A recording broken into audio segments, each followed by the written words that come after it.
Hello, everybody. My name is Rochelle Williams, and I'm the Aquatics and Youth Programs Coordinator at Western Washington University, and I am also a member of the Rec Chat Committee. Hello and welcome to episode 3 of Elevate Your Path, the Past President series. Today we are featuring Moe McGonagle, who works for Centers LLC at DePaul University as the Director of Campus Recreation. Moe was the NERSA president in 2006 to 2007. Welcome, Moe. Hey, thank you. Awesome. So we'll go ahead and get started with, how did you get into campus recreation? Probably like a lot of folks, I kind of fell into it. I was living in the residence halls, and a woman on my residence hall floor got a job officiating intramurals, and I needed to work to pay tuition for the upcoming, the next year. And I needed a job. And she kept talking about how easy it was to get hours, not how easy the job was, but how easy it was to get hours. I'm thinking I could use a job like that where I can get a lot of hours. So I started officiating my freshman year indoor soccer. Then I added volleyball, then outdoor soccer and flag football and softball.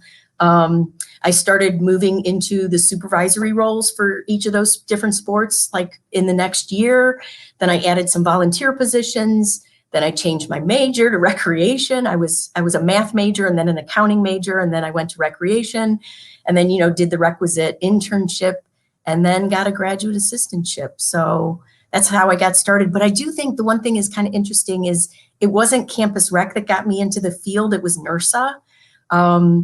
In 1986, the conference was in Las Vegas, and as an intramural official and supervisor, I'd go into the office, and it was like electric. Have you ever walked into a space and you just felt the energy in the air? Everybody was so excited, and I'm like, what's going on? And they're like, NERSA, we're leaving for NERSA in 2 days. And I'm like, I don't know what the hell that is, but I want to do it. And no lie, a month later, I changed my major, because it's like, whatever you all are a part of, I need to get on that. No, I totally understand, because in 2014, when we had it in Nashville, we had a 14-hour drive from San Marcos, Texas to Nashville, and I like bound down the stairs at 4 o'clock in the morning and was like, it's NERSA! And my roommates were like, you're not a morning person. And I was like, you don't understand. I don't care that I'm sitting in a car for 14 hours. We get to go to NERSA. Yeah, it feeds your soul. Oh, yeah. So wonderful. Yeah. So you said that 1986 was when when annual at Vegas was. So what was the first year you were a member of NERSA? So that would have been spring of 86. I joined NERSA in the fall of 86, went to my first Illinois State workshop, and then my first annual conference was 1987, which was New Orleans. And I just have to say, New Orleans is a perfect place to have your first conference. It was a really, really cool thing. So I was a senior when I went to my first conference. Love it. And you had mentioned that you had a graduate assistantship. Yep. So what was the title of that? It was a graduate assistantship. Was for grad faculty, staff, intramurals, and special events, which was actually pretty cool for me, because my 3.5 years working with campus rec as an undergrad, it was all through intramurals. I started with officiating and then started doing some programming and things like that, but it was mostly officiating. And so being able to partner that with special events really got to, expand my skill set, because it wasn't just the rec department per se, but we also, like, one of the things I was responsible for was the homecoming dance for the entire university. And so you get some really serious organizational practice. So that was cool. Yeah. No, and that's really great, because I think a lot of folks maybe get pigeonholed into one specific program area, and it's really useful to look for positions and opportunities that maybe have 2 programs, like intramurals and event programming, or aquatic programs, or whatever else, right? Because even if you don't have experience in one of them, everything we learn in campus recreation is transferable, and you come out of it a lot more marketable. Yep, absolutely true. Awesome. So what experiences do you, or have you had personally and professionally, that made you feel qualified to serve as NERSA president? Yeah. It's funny.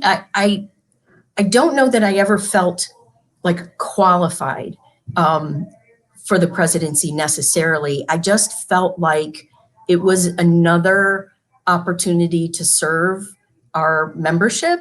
And I had done a lot of other things, and it just felt like this is the next step.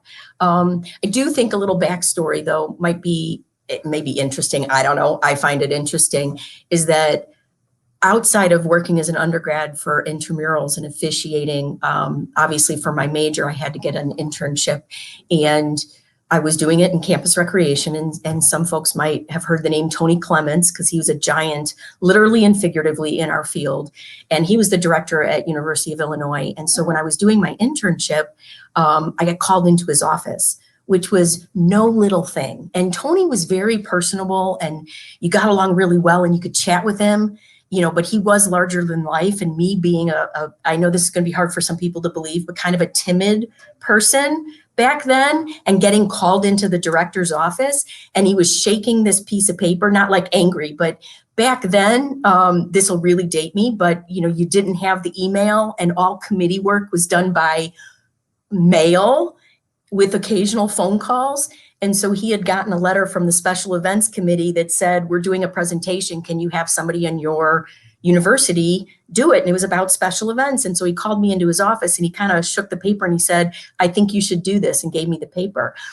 And I did not feel like it was a request.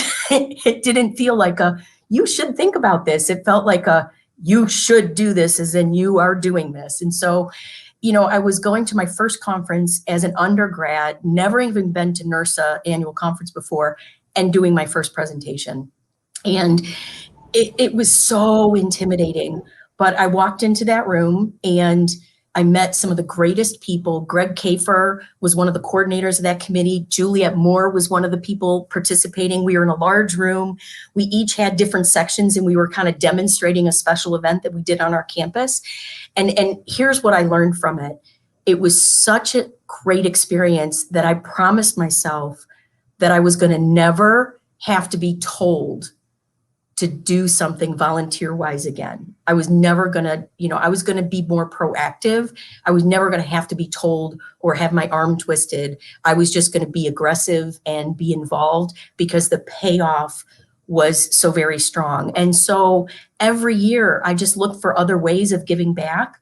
It started with presentations and moved on to some other things. But I think it was that first initial experience that really sold me on not just being involved in NERSA, but being active in giving back. And, I'm kind of a competitive person, but not always with others. Sometimes it's like setting goals with yourself. And one of the things I promised is I'm always going to do at least one presentation a year. And since 1987, I've done at least one presentation a year. Now, does that matter to anybody? No, but it was like my own little, this is what I'm going to do. This is my promise to myself. This is kind of what I owe the organization that I belong to. But that's really impressive. So you've done 33 presentations. Is that right? No, I've probably done about 150. Whoa, okay. But it's all at least one a year. And it's not just national conferences or annual conferences. It was also regional or state or lead on, and other athletic business and things like that. But yeah, it was just a little thing for myself to kind of challenge myself. I am an introvert, and so large groups of people stress me out, and I think sometimes you need to set those goals for yourself, and that's what keeps you going. And for me, that was one of the things that kept me doing it. No, and I really appreciate that, because some of the nuggets of wisdom that just came out of that are some things that I've heard a couple of times in the other series that I've done, but it's you usually have one person who pushes you to do something you're not comfortable doing. Yep. And I think you took the route that I wish a lot more of us took, where you told yourself, okay, I'm going to be aggressive about this, and I'm not going to have to wait for somebody else to tell me to do this. I'm just going to do it. Yeah. And if nobody gets anything else out of this talk, do that. Be Moe, yeah. Be aggressive. Because I know for me, I've had a lot of, and again, we talked about this a little bit before we started, but I've had a lot of people in my life, especially in NERSA, that have been like, you should do this. You should do this. And It's really important that when people come to you with opportunities that you don't think I'm not qualified or why would I do that or that's scary, that those are good things and you should take those opportunities because you never know where they will lead you. Yeah. And sometimes people recognize things in us that we don't recognize in ourselves. And so sometimes if they're saying you should try something and your initial reaction is to be like, oh, heck no, that's not me, they might be seeing something in you that you just haven't realized. And maybe that is something to consider, you know? Yeah, no, and I really appreciate that. And you touched on this a little bit. So you applied for nurse to president and you Yep. kind of mentioned that you felt like it was the right time or you felt like it was the next step getting back. Yeah, it did. It felt like a natural progression. I didn't really say I want to be president and what are the things I need to do to get there. There was a little bit of thought, but mostly it was just about the service. And, you know, every time I did something like a committee assignment and the committee assignment led to a chair, and then you do a different committee and you're also getting the chair. And so, you know, and then you started, you know, constantly doing presentations, but it starts as panelist and co-presenter, and then all of a sudden you're doing presentations on your own, and you know, started doing some kind of like like I was on the faculty of the School Rec Sports Management, and you start doing different things like that, and it just becomes, how else can I give back? And I think what really helped for me is the number of colleagues who were asking me, when are you going to stand? And it was like, when are you going to stand? So I think one of the things to think about is, do your colleagues look at you and your service and your skills? And is it a natural conclusion for them to think, of course, that person is going to be on the board or is going to be on a committee or is going to be on the foundation or the NSC, whatever it is, however is right for you, because there is no right path. But when other people start to recognize it, it gives you a confidence. And I think that's really, really important. So people had been asking me for a couple of years, and I kept saying I had to wait till my kids were in school, and I wanted them to be, you know, not really, really young. So honestly, when my youngest was going to, when he turned 7, you know, it's like, okay, I think I'm ready. And I remember at the conference, a conference before I put my name in the hat, and people were asking me, when are you going to stand? And I was saying, hey, I think next year. I'm going to put my name in next year. And I'll never forget this. You know, Kevin Marbury, wonderful person. And he must have gotten you know, heard this. I don't know what the conversation looked like, but he must have talked to somebody and somebody said, oh, Mo's going to put her name in the hat next year. And he came up to me at the conference and he put his hands around my head and pulled me in close. And he said something along the lines of, what are you thinking? And I don't know if those were the exact words. It might have been, are you crazy? But here was the message he had for me, is that he didn't think I should be standing for region vice president, because that's what I thought I was going to do. He's like, you need to stand for president. And, you know, I was thinking kind of linearly, you know, like, you need to do this one and then this one. He's like, I don't remember exactly what the rationale was, but what I remember it being is, here are your skill sets. Here's what the board needs right now. You need to go for the board. And so Kevin said it, and so I did it. And so I stood for the presidency, and I was lucky enough to get elected. So, you know, it worked. It worked.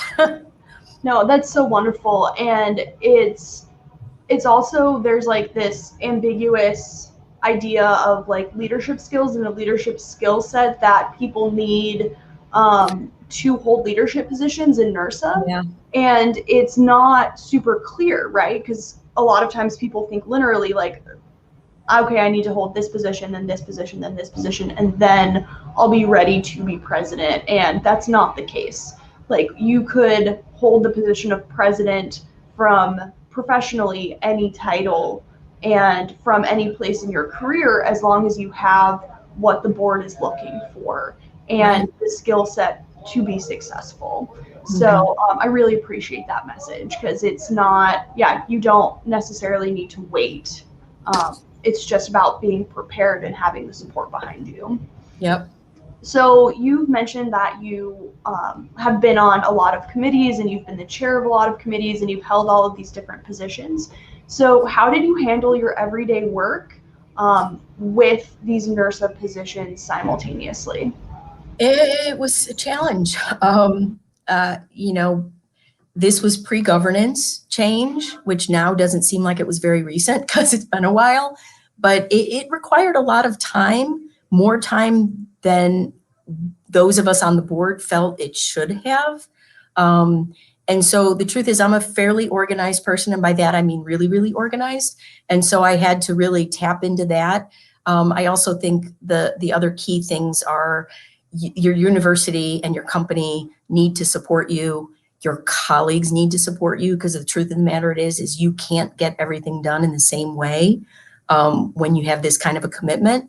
And for me personally, you know, your support person for me was my husband, not so much my kids because they were 7, 9, and 11 at the time, but you know, that support from your personal life has to be there as well. And what I really think came out of it is, I remember when I was the president, Greg Jordan was the past president and Tom Kirch was the president-elect. And at our mid-year meeting, they were in Chicago, we sat down and the meeting kind of went like this. This is crazy, we need to change this.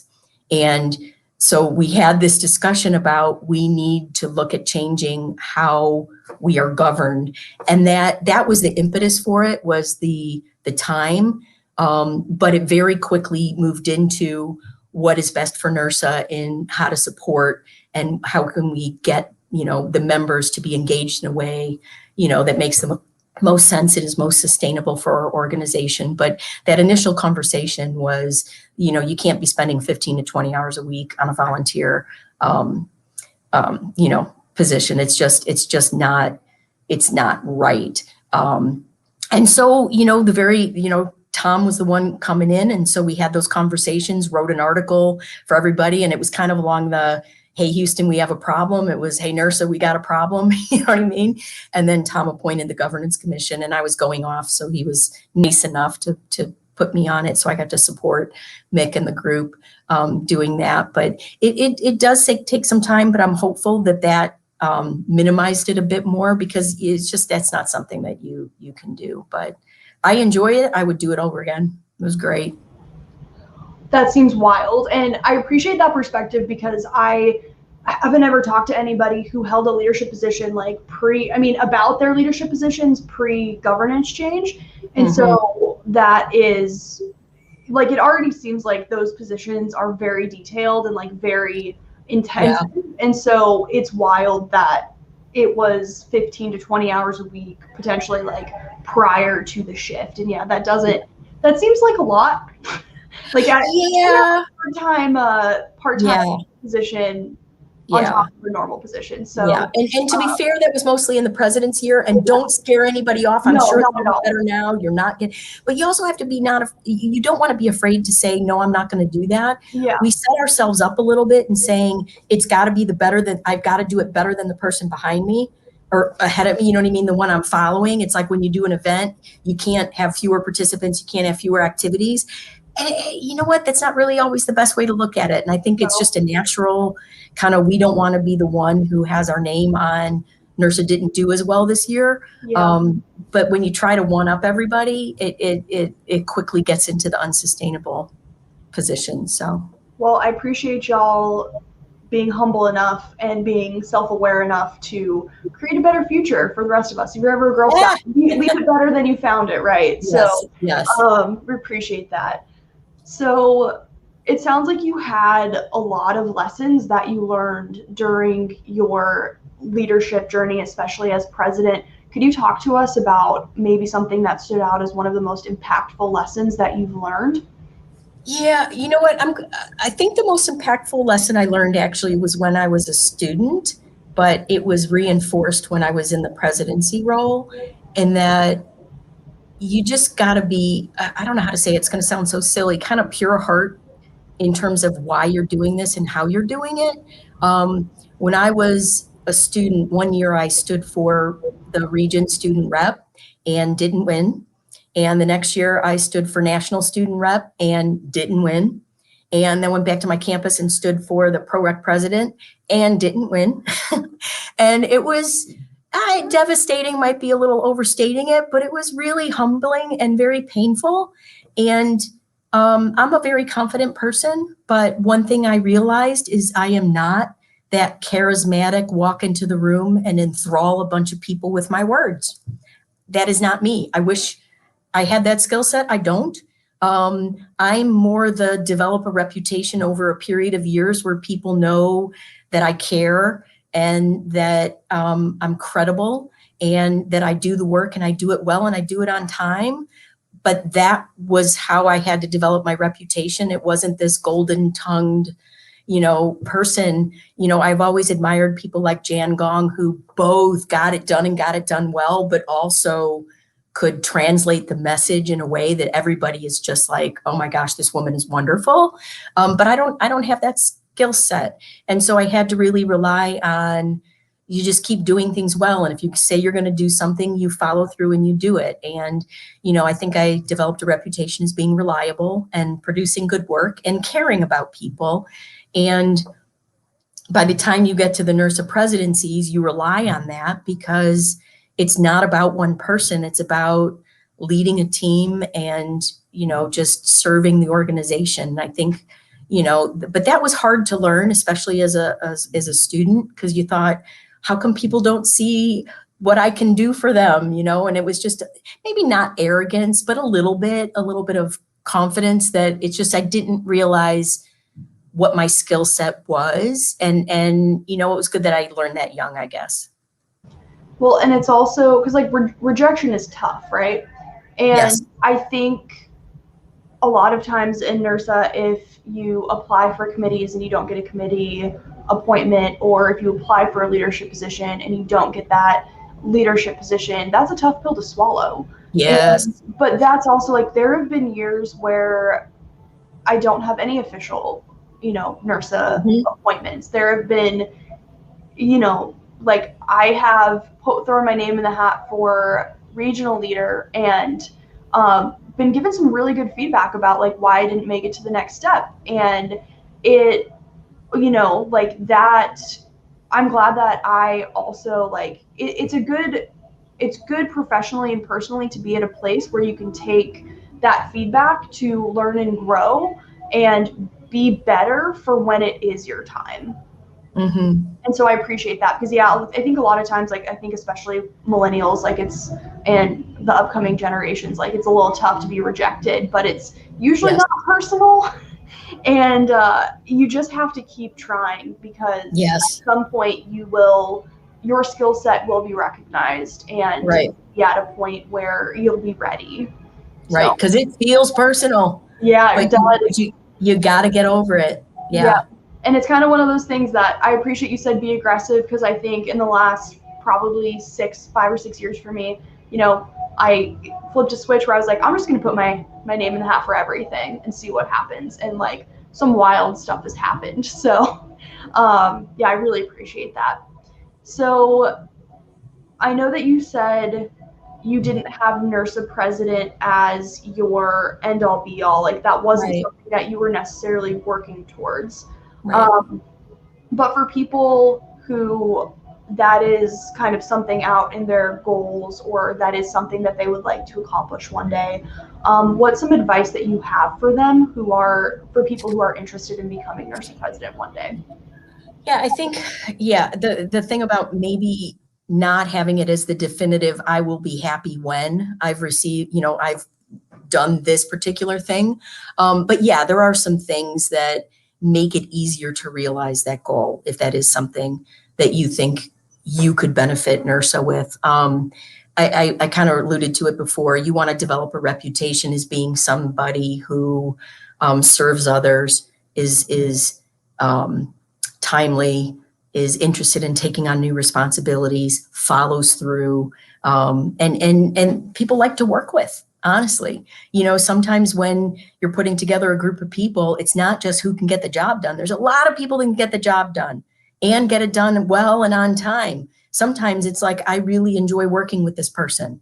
And so, it's not that you're trying to be liked, but it's like, don't be miserable to work with, kind of a thing, I think Two, the bottom line of our field is that we know each other, and the way our election system is set up is that it's going to be hard to get elected if people don't know who you are. And so I would hesitate to say it's a popularity contest. I don't think it is, but I do think it's difficult to get elected if people don't know who you are. And so part of that is being involved at a level so you're meeting people and networking. You know, and you know, I don't know if there's a different way of doing our elections, but that is something that does make it a little bit difficult, is that, you know, it's just like if you're hiring somebody on your campus, if you have two really great people, but you know one of them personally, you're going to go with the one you know personally if they both look really, really good, right? And so that's just, you know, something that's probably going to happen. So I think get out there, do good work, and also take joy in the service you give, no matter what the position is, right? And don't put all this stock in, I need to be the NERSA president. Need to give back and do well, and then that'll probably be in a position that's open to you at some point. Yeah, no, I appreciate that. And I think it's a Stan Shingles classic. It's not what you know or who you know, it's who knows you. Yes, absolutely. So that's exactly what you just said, where, yeah, if you're able to get involved and be on committees and be a good human, then yeah, that I appreciate that.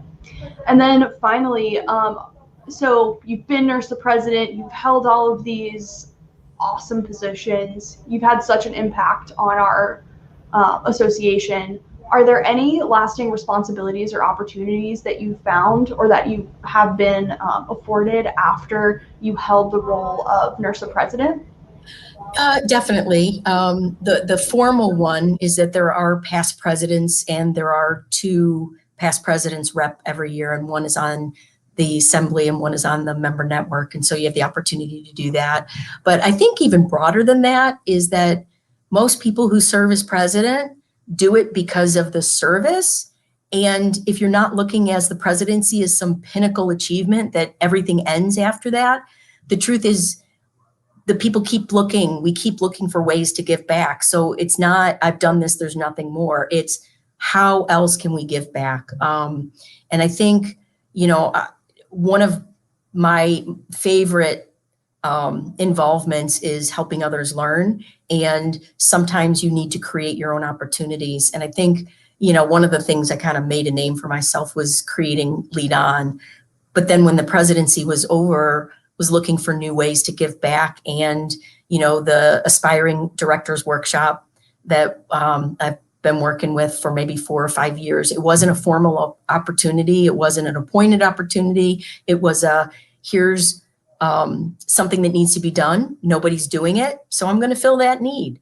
And so I think also thinking about not only what are those, you know, formal committees or formal opportunities that you have to get other people to grant you permission to do, but think of what are the voids, what are the needs, and how can I fill it? You know, that's how Rec Chat started, right? You know, so with Mike and Earl back in the day, they saw a need and they created it. And I think that's something, just look at how you can create value and then try to step up.